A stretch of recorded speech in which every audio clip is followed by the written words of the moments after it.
ګرانو لیدونکو السلام علیکم. ستاسو پام راړوم د نن ورځې تازه لنډو مهمو خبرونو ته. پیل له پښتون ژغورنې غورځنګ کوو. د جنوبي وزیرستان په واڼه بازار کې د پښتون ژغورنې غورځنګ له لوري ستر لاریون ترسره شو. لاریون کوونکو د علي وزیر او د دوی د نورو ملګرو د خوشي کېدو غوښتنه وکړه.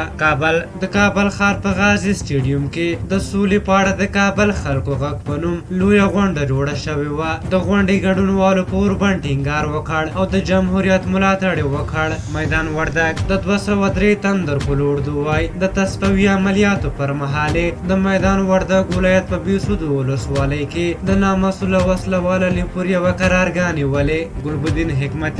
ګلبدین حکمتیار په مشرۍ د حزب اسلامي پلویانو له کابل وروسته په هرات او ننګرهار کې هم لاریون کړی او ویلي دي چې له دوی سره کډې ژمنې دې عملي شي. او منځ کې یو خبر دا دی چې د کابل اوسیدونکو د برېښنا لګښت بل میاشتنی شو. د برېښنا شرکت وایي چې له دې وروسته به د کابل اوسیدونکو ته په میاشتني ډول د برق بل صادریږي. یاد شرکت زیاتوي چې په لومړي ګام کې به د بل میاشتني کېدل په کابل وروسته په تدریج سره په نور ولایتونو کې پلی شي.